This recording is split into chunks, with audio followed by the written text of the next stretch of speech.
When my husband passed away, I thought the pain of losing him was already the worst thing I could endure. But then, during the reading of his will, my heart shattered all over again. $6 million, along with the house where we had lived together for 25 years, all of it was left to our daughter.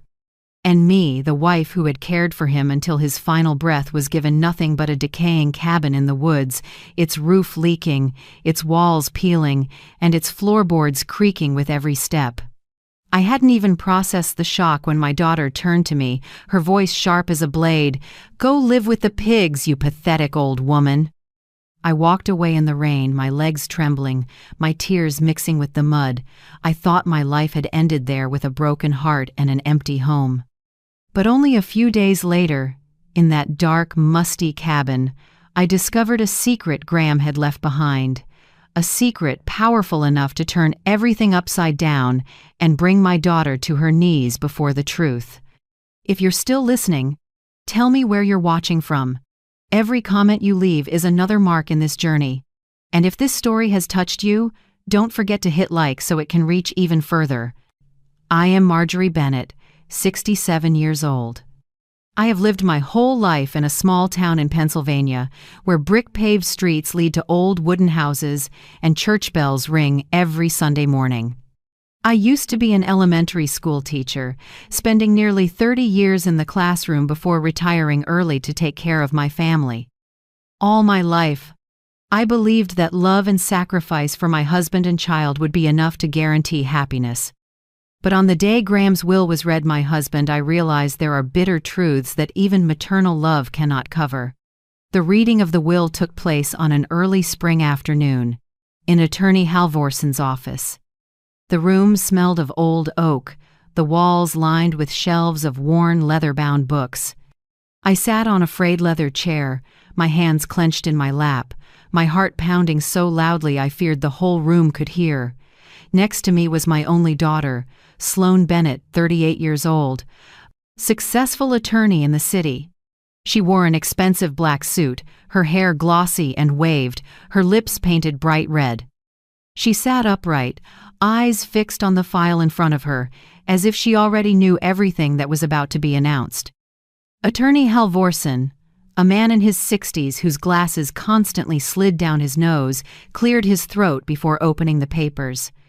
"We will begin with the last will and testament of Mr. Graham Bennett," he said, his voice steady but heavy with weight. I held my breath. For 42 years, Graham and I had built everything together, the house on Maple Street, our savings, even the rose bushes I still tended on the porch. I thought everything would be divided fairly, or at the very least he would make sure I was provided for, the woman who stood by him through every hardship. Halvorson read, "I leave to my wife, Marjorie Bennett, the cabin on Old Quarry Road, along with everything inside it." I frowned. The cabin? It was a small, run-down wooden house Graham had inherited from his father. We had never lived there because it had no electricity, no running water, a roof that leaked, and rotting walls. I waited for him to read on, hoping this was only a minor part of the will. But then Halvorson continued, "I leave to my daughter, Sloane Bennett, the house on Maple Street, all bank accounts, investments, and the sum of $6 million. The whole world seemed to stop. $6 million, the house where I had lived nearly half my life, all of it went to Sloane. And me, I was left with nothing but a dilapidated cabin. I stammered, barely whispering, "There must be some mistake, right?" Halvorson looked up, his eyes flickering with a hint of pity. "Mrs. Bennett, I'm afraid not. This is the signed and certified will. The terms are very clear." I turned to look at Sloane. She was smiling. A cold, triumphant smile, without a shred of compassion for the mother who gave her life. Her eyes gleamed as if she had finally won what she had always craved, everything. We left the office in silence. The April sun beat down too brightly, so harsh it felt cruel. On the drive home, Sloane said nothing, but her glance at me in the rearview mirror said it all. "This is my house now, and you're just a guest." That night, I still cooked dinner as usual, roast chicken and potato salad, Graham's favorite. I hoped Sloane might soften, might realize something. But as I set the plates on the table, she said flatly, "Mother, we need to talk about living arrangements." I looked up. "What do you mean?" Her voice was firm. "This is my house now. And I think it's time you had your own space. You still have the cabin, remember?" I was stunned, putting the knife down on the table. "Sloane, I've lived in this house for 25 years. This is where your father and I built everything. That cabin has no electricity, no water, the roof is collapsing." She crossed her arms, raised an eyebrow. "That's your problem. I don't want this to get ugly. You have 1 week to pack." I shook my head, tears streaming down my face. "You can't do this. You're throwing your own mother out of her home." And then she shouted, her voice sharp and cutting the air, "Go live with the pigs, you miserable old woman." I froze. That sentence didn't just throw me onto the street, it erased every year I had spent raising and loving her. That night, I lay in the empty room, staring at the familiar ceiling, my heart twisted as if I were a stranger in my own home. I knew that in just 1 week, this place would no longer be mine. And I would have to leave, to a cabin I had abandoned my whole life. But I also knew one thing. My life wasn't ending here. I left the house on Maple Street after 25 years. In just 7 short days, I had to pack nearly my whole life into 3 old suitcases and a wooden box. In that box were yellowed wedding photos, a few of Graham's keepsakes, and the thick notebook where I had recorded recipes for the family. I loaded them into the trunk of my 1998 Honda Accord, a car so worn it screeched every time it started. I gripped the wheel, tears streaming down my face but teeth clenched so no sound came out. In the rearview mirror, Sloane still stood with her arms crossed on the porch, her gaze smug like a victor. I didn't look back again. If I did, I knew I wouldn't have the strength to leave. The road to Old Quarry Road was familiar yet strange. I remembered passing it with Graham years ago, never paying much attention. The dirt road twisted and jolted, flanked by maples and oaks turned rusty brown. The sound of tires crunching over gravel was hollow, like my heartbeat then. At the last bend, the cabin came into view. It stood isolated, lonely on a weedy plot of land, like a husk waiting to collapse. The cabin looked worse than I remembered. The paint had peeled off in wide patches, exposing gray wood weathered by storms. A window frame was broken, glass cracked. The porch steps wobbled with every gust of wind, creaking like a lament. Weeds rose to my knees, covering most of the path to the door. I stopped the car, my hand trembling as I fit the key into the rusty lock. The hinge screeched loudly as the door opened to reveal a dark, musty space. Inside, the air reeked of rot and dust. I set my suitcases on the floor, a cloud of dirt rising, making me cough. Weak light from the window revealed tattered curtains swaying. The ceiling was stained with leaks, some spots punctured enough to show the sky. Every step I took on the wooden floor creaked. A broken table, chipped chairs, and a cabinet with a missing hinge sat like relics. The first night was agony. No bed, just Graham's old blanket spread across the cold wooden floor. I curled up, clutching our wedding photo frame. Through the hole in the roof, stars shone bright, but I felt no romance, only despair. My tears soaked my sleeve. I cried not just for losing the house, but for losing the daughter I had given everything to. The next morning, I forced myself up. I inventoried what was left. A few burned-down candles, a dying flashlight, a thin torn blanket, dented pots scattered on the floor. I wrote them down in my small notebook, telling myself it was a start. Water was the first challenge. I remembered a public well half a mile from the cabin, deep in the woods. I carried 2 plastic buckets down the rough path. The wind cut through me, the buckets heavy, my shoulders burned, my hands blistered and bled. Once used to holding chalk and books, my hands now carried survival. I clenched my jaw, knowing no one else would do this for me. Days blurred with hardship. I cooked plain meals, watery potato soup, stale bread, well water. At night I sat by the candle's glow, staring at Graham's photo, listening to birds to drown out Sloane's cruel words. One morning, as I swept leaves from the porch, a figure approached. It was old Mr. Dempsey, a neighbor a mile away, in his 70s, thin but sharp-eyed. He nodded, leaning on his cane. "Mrs. Bennet, I heard you moved back here." I forced a smile. "Yes, this is my home now." He looked around, then lowered his voice. "Don't underestimate this land. It's worth more than you think." His words stunned me. Before I could ask, he patted my shoulder and walked away, fading behind the trees. Worth more than you think. I wrote it down in my notebook as if it were a clue. That evening, a message buzzed on my phone. It was from Sloane. "Don't bother my lawyer anymore. Everything is settled. Accept it, Mother." My hand trembled. I had never called her lawyer. Yet she felt the need to slam that door shut, just to remind me she still held power. I placed Graham's wedding photo on the rickety table, whispered, "You left me here, but I won't break, I promise." Then I blew out the candle. Darkness filled the cabin, but inside me, a flame of resolve was lit. The next day, my phone rang. It was Nancy, my sister-in-law. I thought maybe I'd hear some comfort. But her first words pierced me. "Marjorie, why did you cause a scene at the will reading? I heard you yelled at the lawyer, slammed the table, even threatened to sue if you didn't get money. You disappointed me." My chest tightened. "Nancy, that's not true. I just asked for clarification." I sat quietly the whole time. "Please believe me." Silence. Then a sigh. "Sloane told us everything. She said you embarrassed everyone. I don't know who to believe. Just let it go." One by one, relatives pulled away. A cousin texted, "Don't demand money from Sloane anymore.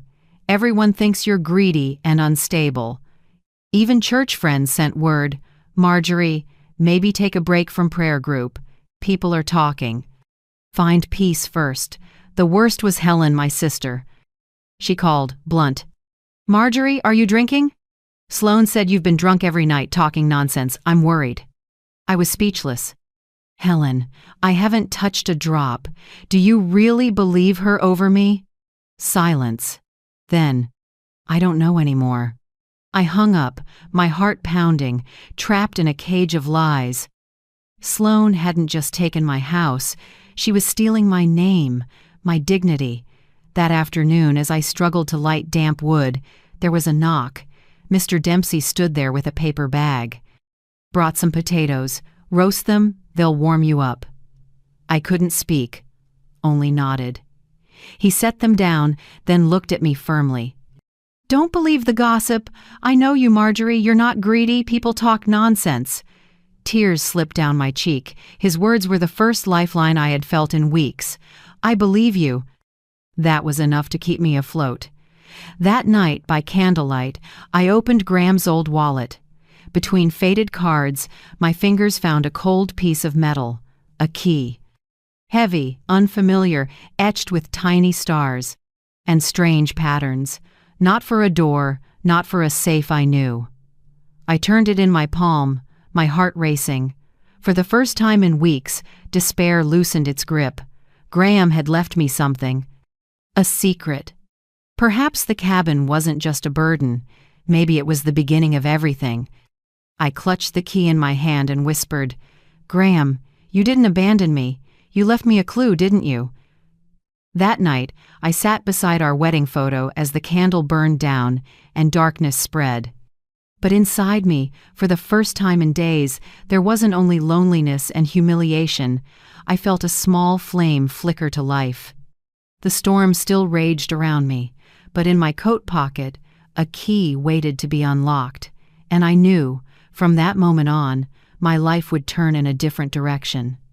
From the moment the key fell out of Graham's wallet, my mind could no longer rest. Every night, as the candlelight flickered across the wooden walls, I pulled it out, turned it over, and studied it, trying to guess what it might open. The etched star symbols were too sharp, too deliberate, to belong to something ordinary. I had a strong feeling that Graham, somehow, had left me a message. One drizzly morning, I decided I had to explore every corner of the cabin. I started with the living room, moving old furniture, running my hands along the cracks in the walls. The sound of rain dripping through the leaky roof beat like a restless drum urging me on. After hours of searching, I realized the house, though small, held many forgotten spaces. Everything looked old, but I knew Graham never kept things without meaning. Finally, my eyes landed on the wooden door leading to the basement. In all the weeks I had lived here, I had never dared to step down, afraid of the musty smell and the dark. But that day, I drew a deep breath, switched on the dying flashlight, and carefully walked down the creaking stairs.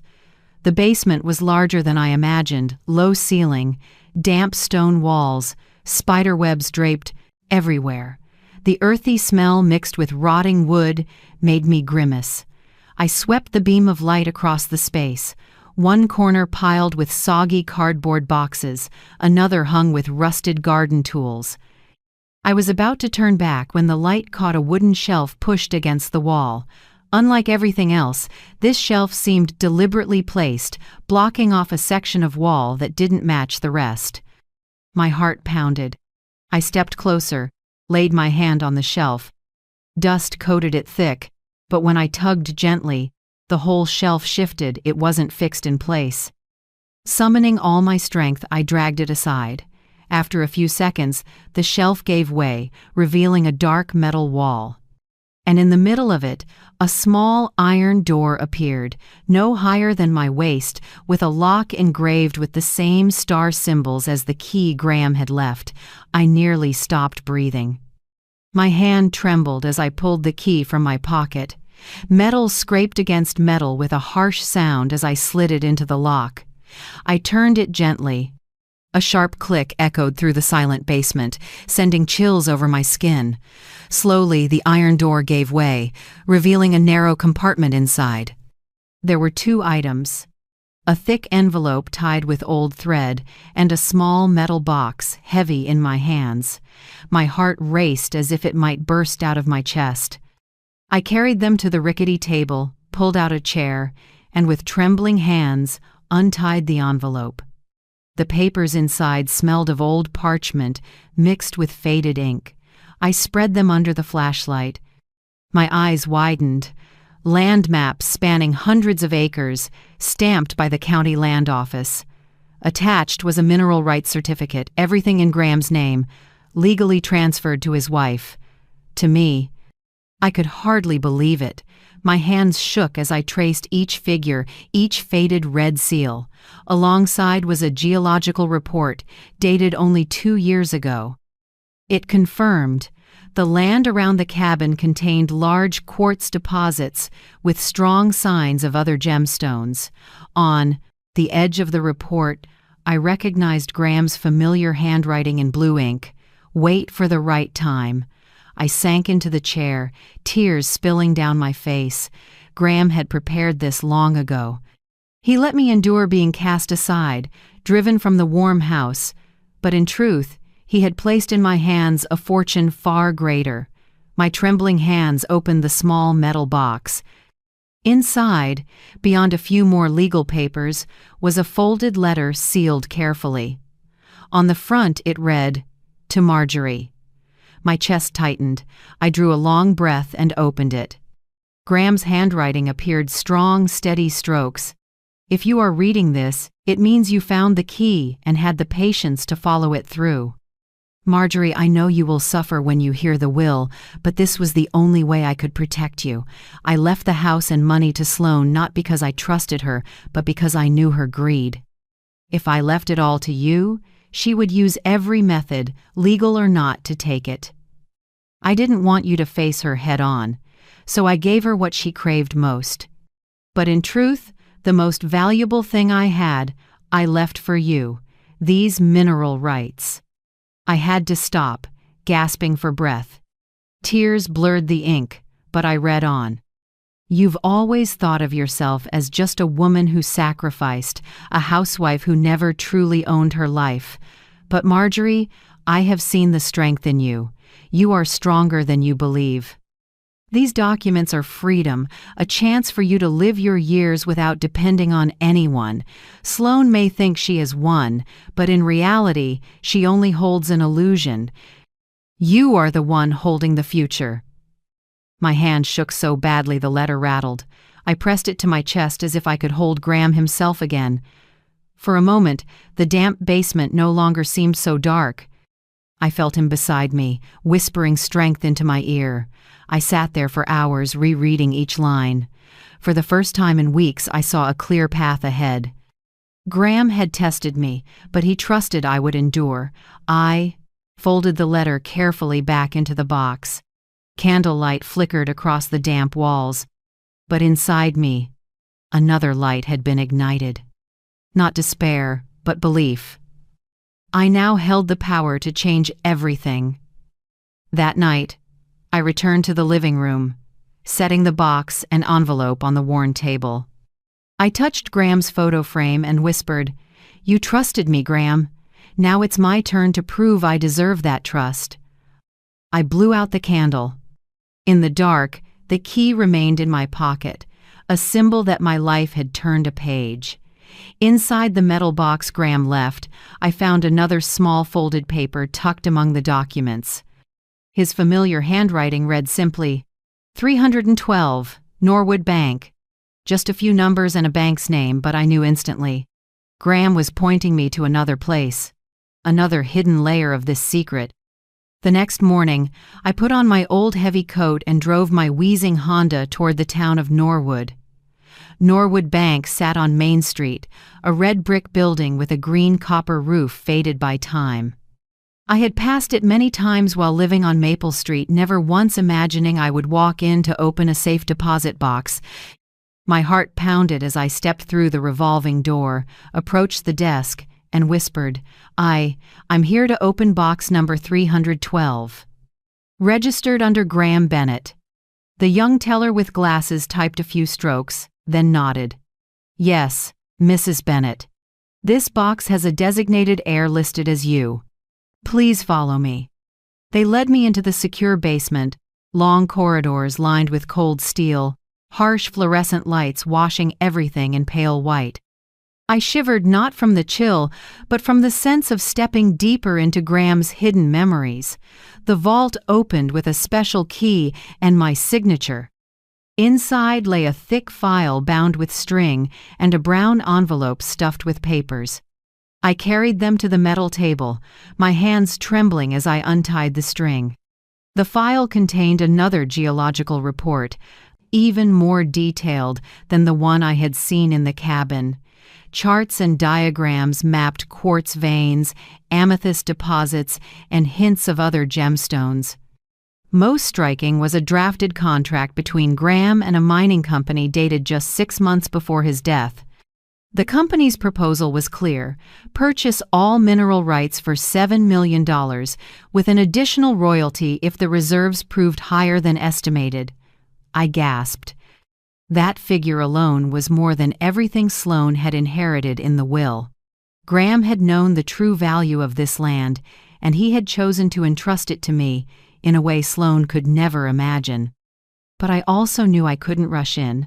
I needed someone to protect my interests, an independent lawyer untouched by Sloane or the old firm. After days of discreet inquiries, I found a name: Ariella O'Connor, a seasoned attorney known for her expertise in land and resource law. We met in her small office, lined with thick books and mineral maps. Ariella listened to my story, then carefully reviewed all the papers Graham had left. After nearly an hour, she looked up through her black-rimmed glasses. "Mrs. Bennett, these documents are entirely legitimate. These mineral rights are registered in your name alone, separate from your daughter's inheritance. That means Sloane has no claim." I exhaled, as if a boulder had been lifted from my chest. But Ariella's tone grew firm. However, before negotiating with any company, you must obtain a new, independent geological report. The land may be worth even more now. If so, 7 million is just the floor. Don't rush. I nodded. Can you recommend someone I can trust? Ariella smiled. I know just the person. Dr. Nolan Pierce, over 30 years in the field, highly respected, meticulous. The next day, I met Dr. Pierce. A tall, lean man with salt and pepper hair. His eyes lit up whenever he spoke about rocks and soil. He came to the cabin with a case of strange tools, drills, a handheld microscope, a geomagnetic reader. For 3 days straight, he combed through every inch of land, taking samples, making notes. I followed with water and bread, anxious yet hopeful. On the third evening, as the sun dipped low, he returned to the cabin, laid a thick file on the table, and said, "Mrs. Bennett, I'll be blunt. This land is a treasure." Beyond the obvious quartz reserves, I found multiple veins of high-quality amethyst. More importantly, there are clear signs of green tourmaline, a rare gem with immense market value. Managed correctly, your rights here aren't just worth 7 million. They could be worth double, even triple. I froze, gripping the edge of the table to steady my shaking hands. His words pierced me not from greed, but from the realization Graham had been right. He hadn't abandoned me. He had given me a chance at a new life, greater than anything before. That was when I knew I wasn't just an old woman cast aside. I was the one holding a secret bigger than everything. Have you ever been underestimated, only to discover your own hidden strength? If so, I'd love for you to share your story in the comments. I would truly treasure hearing from you. That night, by candlelight, I opened Graham's letter again. I read his words. I know you are strong enough to endure, and you will find what I left for you. This time, I didn't cry. I believed. I knew. My life was not ending in that broken cabin. I was not a miserable old woman thrown aside. I held a truth Sloane could never imagine.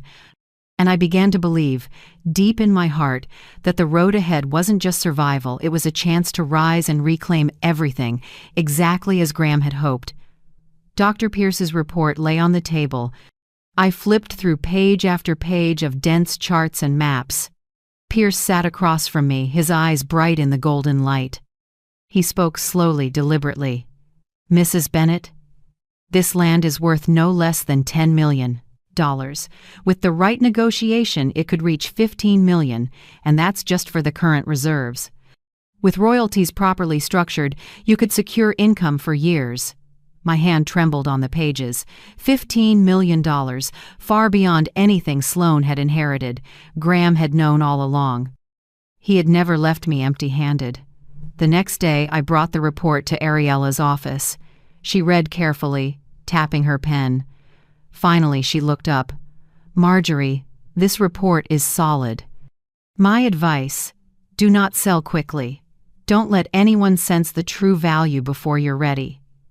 You need time to learn how contracts work, to understand the game. If you sign blindly, you'll lose your advantage. I nodded, my heart pounding.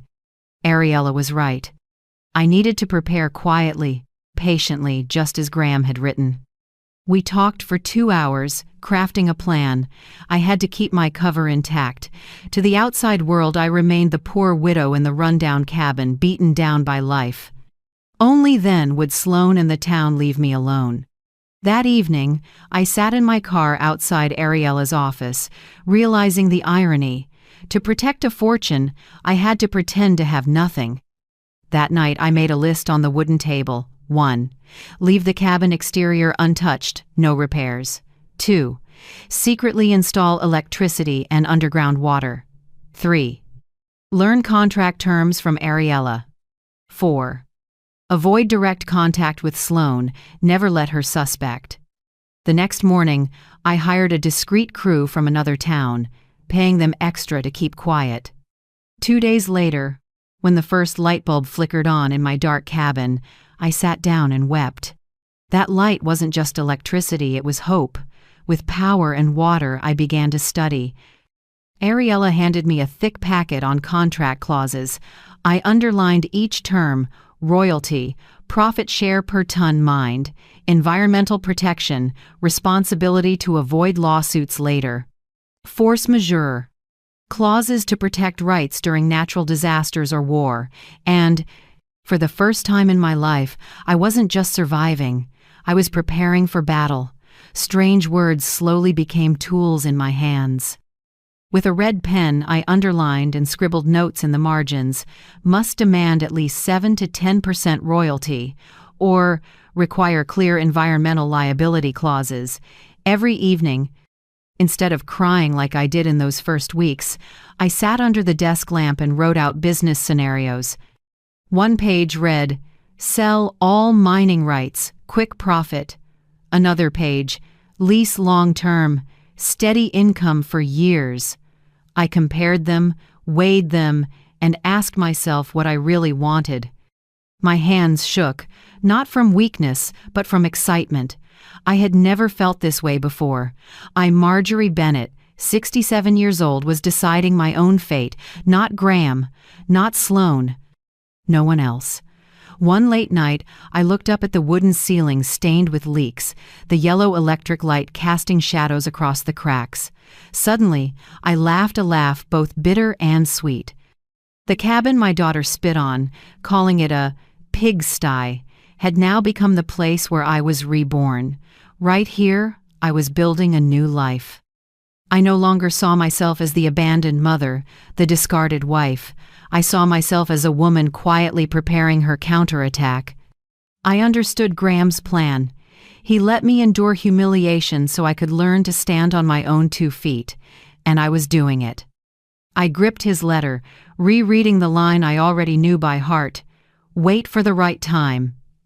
Every time I read it, my heart thudded with certainty. Yes, I would wait. But when the time came, I would strike. For the first time in years, I went to bed without bitterness weighing me down. I saw the road ahead clearly, step by step, steady and sure. I knew Graham was somewhere watching, smiling, whispering that I was finally moving in the right direction. In a small town like Norwood, nothing stays secret for long. News spreads like sparks on dry straw, one whisper at the market, and the whole town knows. And lately, the name on everyone's lips was my daughter's, Sloan Bennett. People said she had just driven home a bright red Mercedes convertible, gleaming like it had rolled straight off the lot. A woman from church whispered she saw Sloan carrying brand new Louis Vuitton bags, her heels clacking against the tile floor. Then more news. She was planning a trip to Paris, not for work, not for study, but simply to shop until she dropped.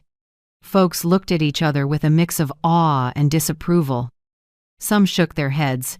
When money comes too suddenly, people just spend it all without thinking of tomorrow. I listened but stayed silent. Outwardly calm, inside me sharp pangs twisted. I remembered Graham's words in his letter. Sloan is impatient. She always wants everything right away. And it hurt, because he was right. One morning, at the Norwood Bank, I went in to withdraw a little cash and froze when I heard Sloan's voice echo from the loan office. Her tone was half sweet, half demanding. Yes, I'd like another loan.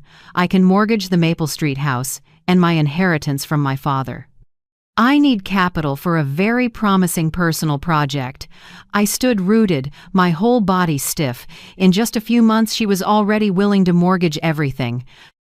$6 million and the house Graham had spent a lifetime building, now nothing more than leverage for her schemes. At the counter, a young teller whispered to her coworker, not noticing I was near, "I've never seen anyone burn through money like this.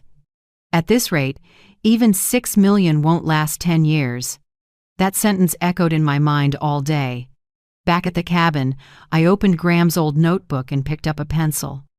If Sloan spent $50,000 a month with the cars, designer clothes, parties, and travel, she'd blow through it all in less than 10 years, and that was without counting the loans and interest piling up.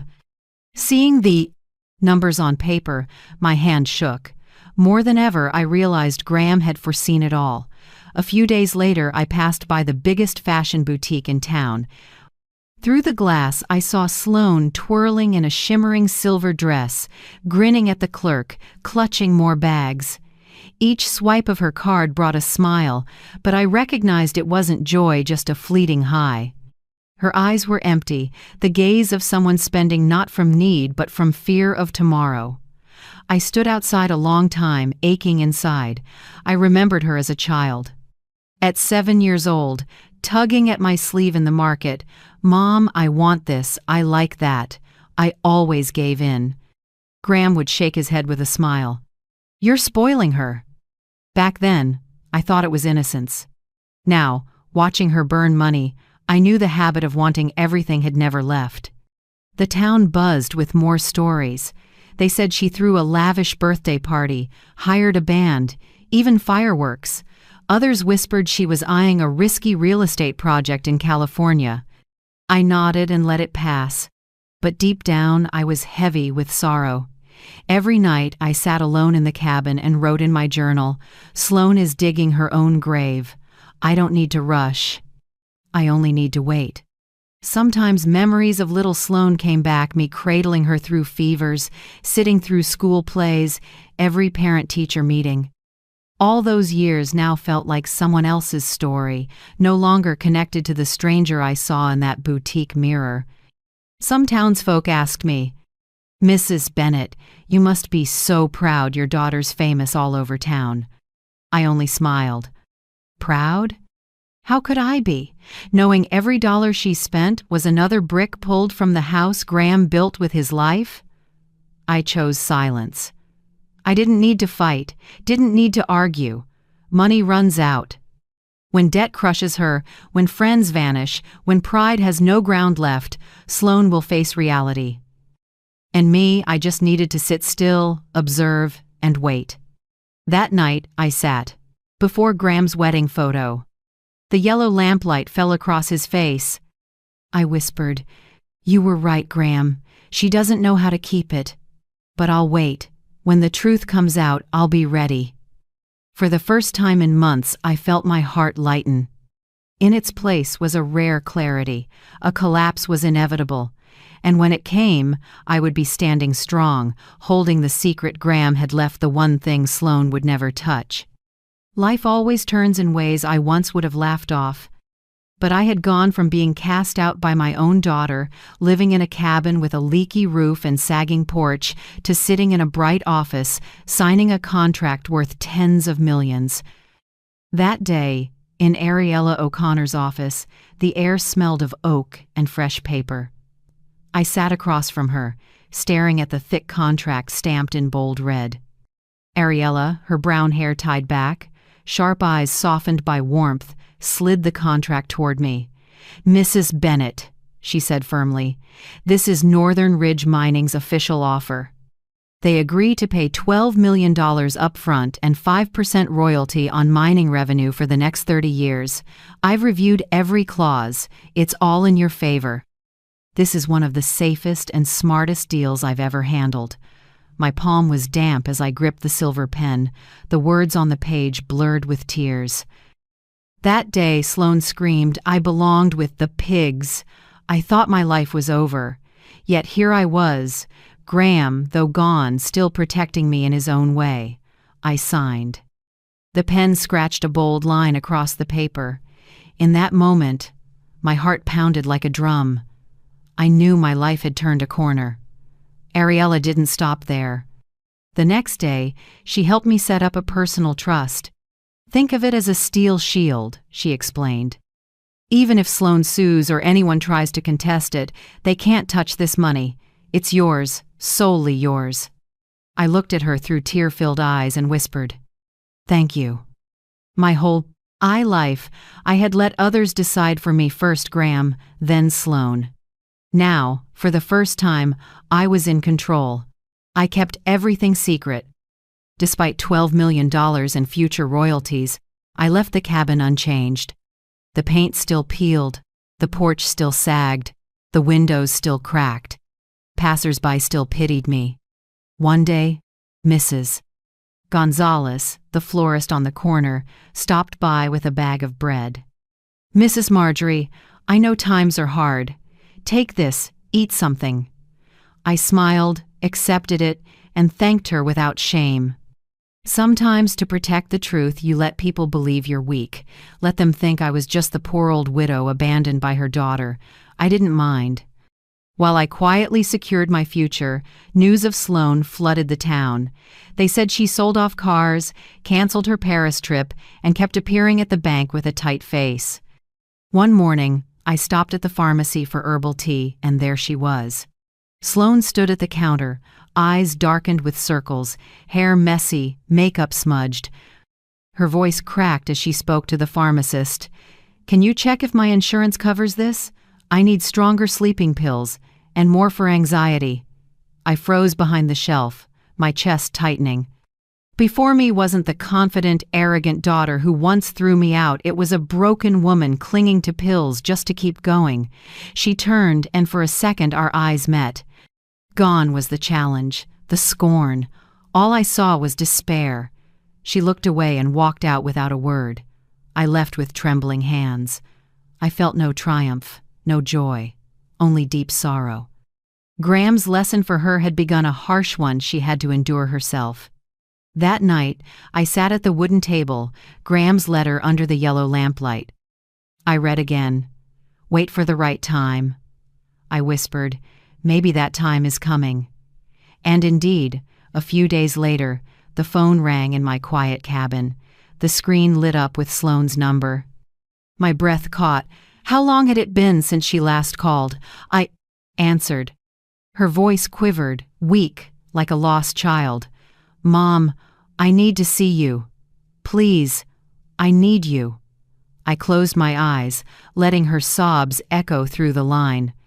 Never in my life had I heard her sound so small. No longer the sharp lawyer, no longer the woman who screamed I belonged with the pigs. Just Sloane, broken, desperate, pleading. I drew a deep breath, keeping my tone calm. "All right, Sloane, come, I'll be here." When I set the phone down, I sat in silence. Outside, the wind swept through the trees, the leaves rustling like Graham's whisper. I knew the moment I had both dreaded and awaited had finally come, and I was ready. That night, the wind roared through the old trees on Old Quarry Road. I sat alone in the cabin, my unfinished journal before me, when I heard the sound of an engine in the distance. Not the smooth hum of a Mercedes, but the rough sputter of an old sedan. I stepped onto the porch, gripping the doorframe, and saw Sloane. She stepped out, utterly drained. Her business dress was wrinkled, heels scuffed, hair tied in a rushed knot. She stood under the porch light, red-eyed, looking at me as if I were her last hope. "Mom," her voice cracked, trembling, I'm in trouble. I owe $400,000. If I don't pay by the end of this month, I'll lose everything. The house, the firm, my reputation." I stood there, silent, staring. Memories crashed back: the day she screamed at me to live with pigs, the day she tossed our family mementos onto the lawn, the day I left Maple Street in tears. I breathed deeply, voice steady but sharp. "Do you remember what you said to me, Sloane? You called me a burden, a miserable old woman. You threw me out, stripped me of every photo and keepsake. And now you come begging for help?" She crumpled onto the porch steps, covering her face. "Mom, I know I was wrong. I was stupid. I thought money would last forever. I thought I was strong, but I've only destroyed everything." In that moment, I stood at a crossroads. Part of me wanted revenge to turn away, let her drown in her arrogance. But another part ached because no matter what, she was still my child, the same girl I once held through the night. Slowly I said, "All right, Sloane, I'll help you, but not the easy way." I can't throw money at you just to see you burn it again. If you truly want a chance, you'll have to pay the price. You'll have to change." She lifted her tear-streaked face. Desperate. "Tell me. Anything. I'll do it." I sat on the old porch chair, pointed at the spot in front of me. "Sit down. Listen carefully." Then I laid out the terms. "First, I will lend you $500,000 more than your debt, enough for you to breathe again. But this is a loan, not a gift. You'll repay it over 10 years at 5% interest. Banks would demand worse, but I'm giving you a chance." Sloane nodded frantically, whispering, "Yes, I agree." I continued, my voice stern. "Second, for the next 5 years, every Saturday you must come here, to this cabin, and work alongside me.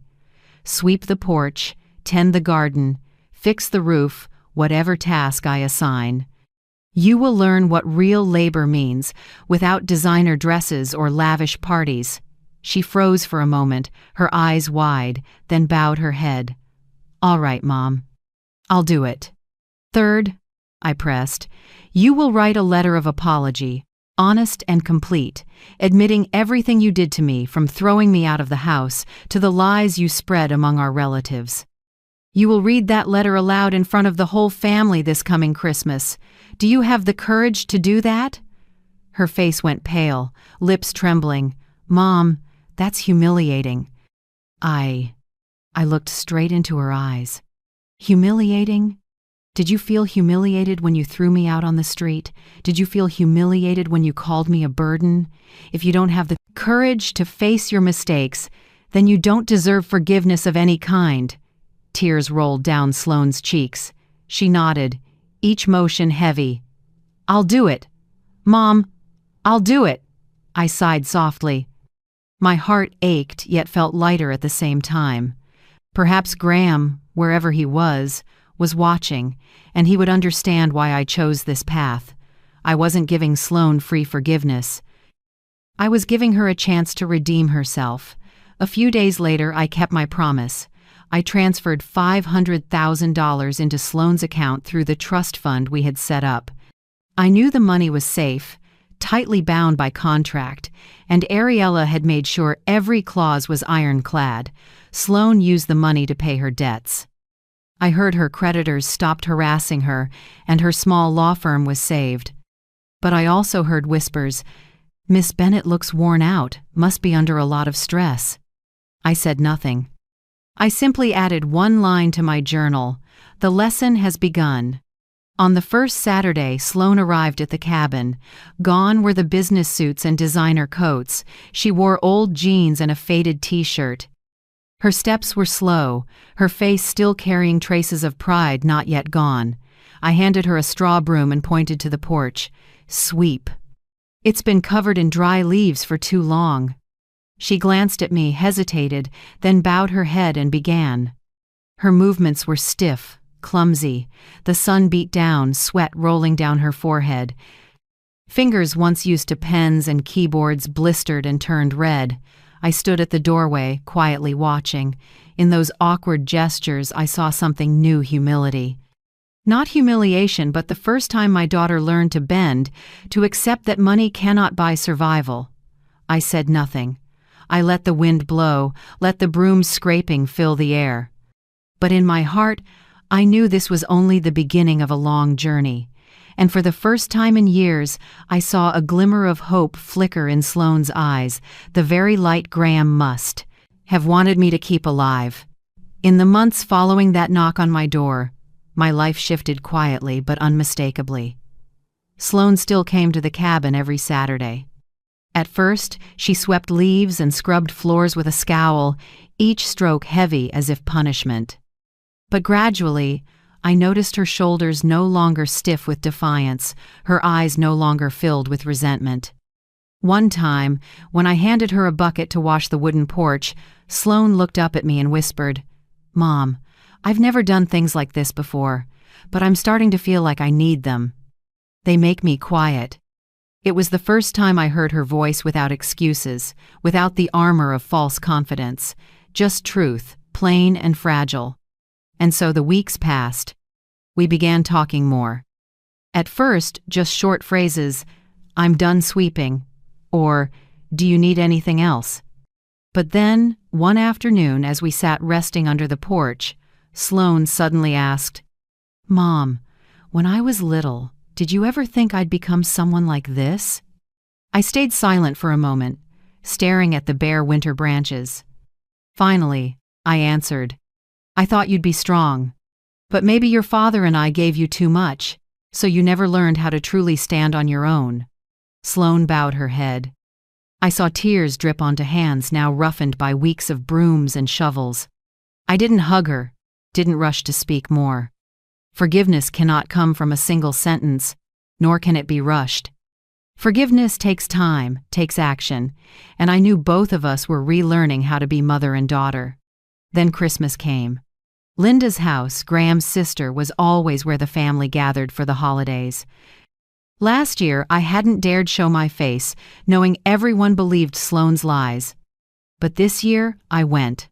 I went not to prove anything, but because the truth needed to be spoken. The living room glowed with lights. The Christmas tree heavy with ornaments, the smell of roasted turkey thick in the air. Laughter filled the space, but when I walked in, a few eyes lingered, hesitant. I held my head high, took a seat, and stayed quiet. When everyone gathered at the table, I gave Sloane a small signal. She had prepared the apology letter weeks before one of the conditions I set. I watched her stand, hands trembling with the paper. The room hushed, only the crackle of the fireplace remained. Her voice, hoarse, broke the silence. "I know many of you still believe the story I told that Mom caused chaos at the will reading, that she was greedy and wanted to steal the estate. But today, I need to tell the truth. It was all a lie. I made it up to protect my own selfishness." The room froze. I saw Linda's hand stop mid-slice on the cake, her eyes wide. Sloane went on, her voice breaking. "I drove Mom out of Dad's house. I called her a burden. I took away even the family keepsakes. I humiliated her, the woman who sacrificed her entire life for me. I don't deserve forgiveness, but I want you to know she never did anything wrong. All the fault is mine." A sob broke from the far end of the table. Someone dabbed their eyes with a napkin. Around me, I saw faces glistening with tears. When Sloane finished, silence hung heavy. Then, Linda rose, crossed the room, and embraced me. Her voice trembled. "Marjorie, I'm so sorry. I believed what Sloane said. I turned my back on you. I was wrong." I held her, tears soaking her shoulder. I spoke no reproach, only whispered, "Now you know the truth. That's enough." After dinner, when the family gathered by the tree, Sloane sat beside me. She no longer carried pride, only quiet humility. "Mom," she said softly, "I've been thinking. I can't keep doing the same work, fighting, clawing, taking. I want to shift to something else, helping families drowning in debt, guiding them to solutions instead of pushing them deeper. Maybe that's how I make amends." I looked at my daughter, and for the first time, in years, I saw a seed of goodness in her eyes. Not polished words, not pretense, just a tiny spark but enough to ignite hope. I laid my hand over hers, speaking slowly. "Forgiveness doesn't come from one apology. It's a journey, built from small actions every day. I can't say I've fully forgiven you yet. But I believe, if you keep changing, you'll find yourself again. And you'll find me too." She bowed her head, tears dripping onto our joined hands. Christmas night ended in the warm glow of lights and carols drifting from the street. I sat by the window, watching the first snowflakes fall. A strange peace filled my heart.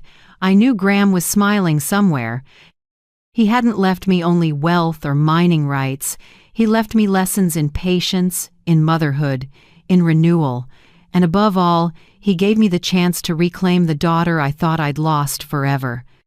A year after that Christmas night, sitting in the old cabin with the fire flickering, I knew it was time to close a chapter.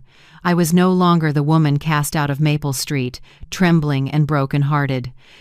I had endured pain, uncovered Graham's secret, and learned to stand on my own.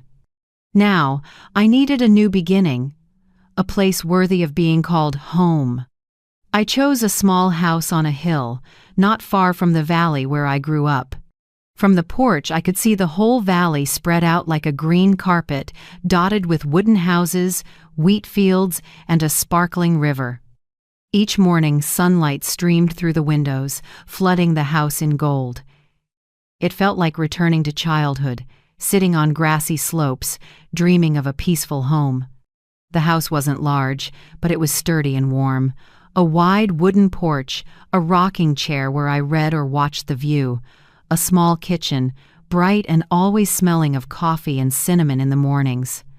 I decorated simply, keeping a few old photos of Graham, a few mementos from my teaching years.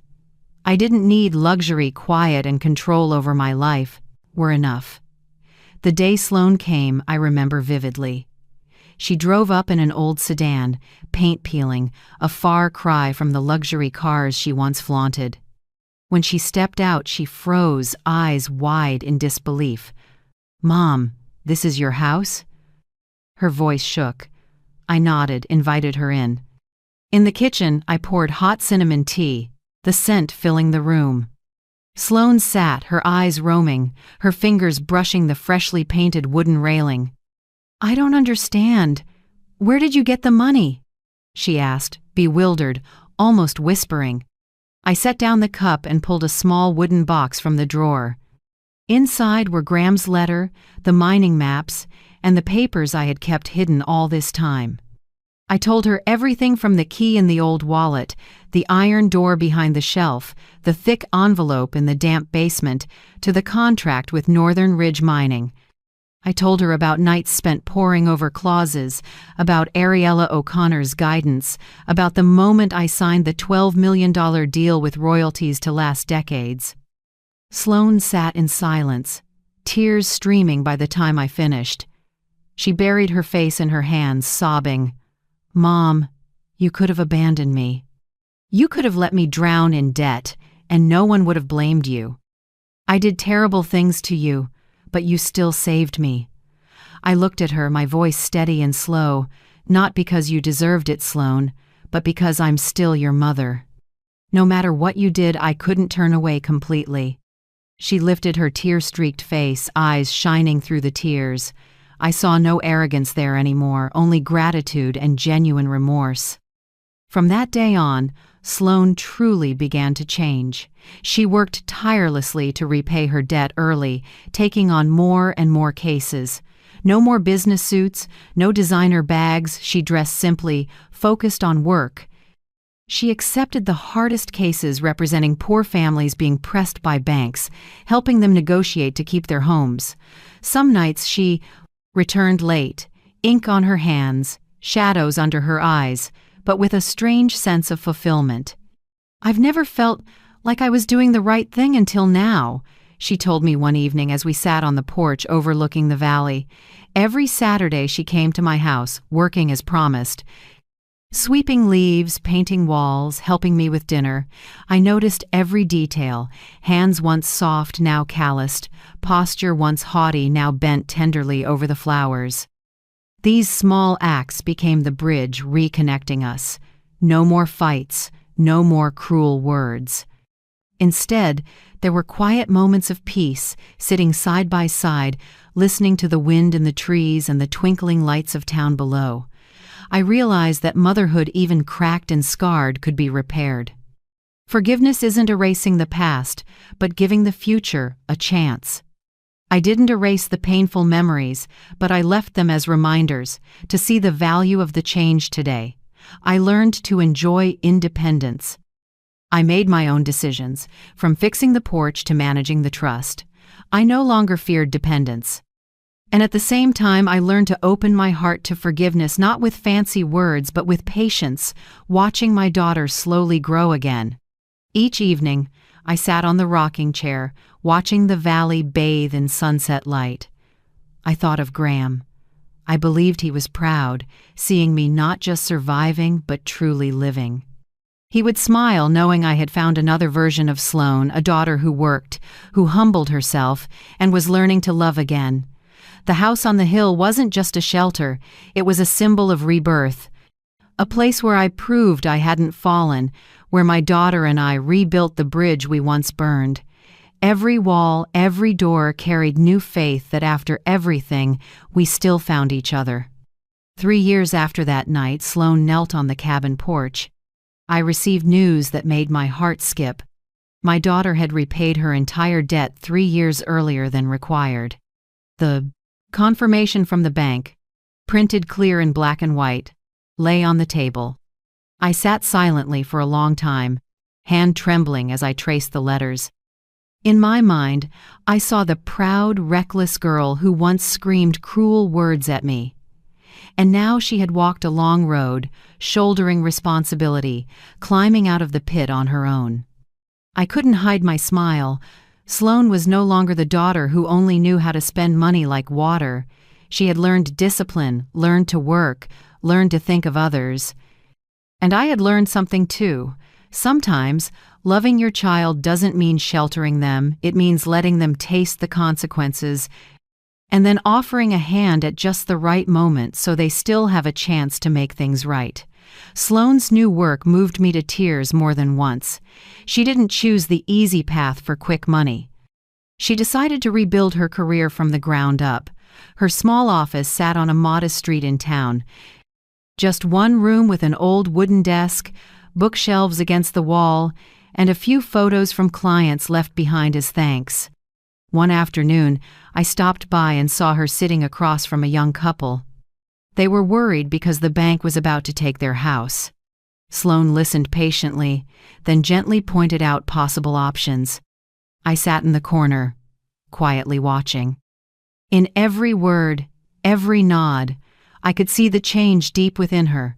She was no longer a woman who only knew how to spend. She had become a companion, a rescuer of hope for others. When the couple left with relieved smiles, Sloane turned to me and whispered, "Mom, helping a family keep their home means more than any car or dress I ever bought." I nodded. Warmth spread through my chest. Maybe Graham would be smiling proudly too, if he could have witnessed that moment. At home, I hung Graham's photo right next to the mining contract. For me, it was a way to say a belated thank you. Because of him, I had the chance to stand firm, the protection strong, enough to challenge my daughter while also giving her a path back. One evening, as we sat on the porch under the moonlight, I pointed at the photo and the contract beside it and said, "Do you see, money itself isn't wise. The person holding it must be wise. Otherwise, money will swallow you whole." Sloane laughed, a clear laugh tinged with regret. "You're right, Mom. I let money burn through my hands, and I learned that lesson at the highest cost." We both burst out laughing together for the first time. A mother and daughter's laughter echoed through a summer night without the weight of darkness. I realized that, in the end, we had both finished a shared lesson. I learned how to release resentment, and Sloane learned how to live with humility and responsibility. That summer night I sat on the porch, watching the town lights twinkle down in the valley. The wind carried the scent of freshly cut grass, cicadas sang loudly. My heart felt more at peace than ever before. The phone rang. On the other end was Sloane's voice, trembling but full of emotion. "Mom, thank you for not abandoning me. Without you, I wouldn't have anything left. I owe you not just money, but an entire new life." I looked up at the starry sky and gently replied, "My girl, I want nothing more than to see you live with kindness. That's the greatest gift of all." I hung up, my heart overflowing with happiness. Wealth, to me now, wasn't in the numbers, it was in the moment I knew my daughter had truly changed. Graham was right. In the letter he left behind, there was a single short line that carried an entire world. "You are stronger than you think, and Sloane can change too." Years ago, when I first read it, I saw it only as a kind of comfort.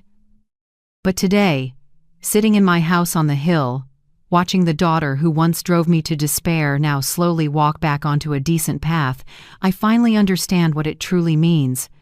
I have become stronger than the woman I once was, the woman who trembled while clutching a few suitcases as she was cast out of her own home by her daughter. I did not collapse. I did not disappear. I stood up, reclaimed my voice and my right to own my life.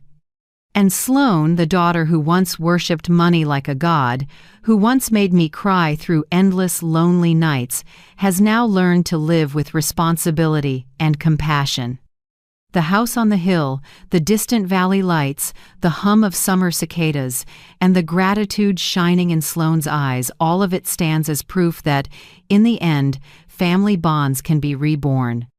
They are not perfect, not flawless, but they are real, and for me that is enough.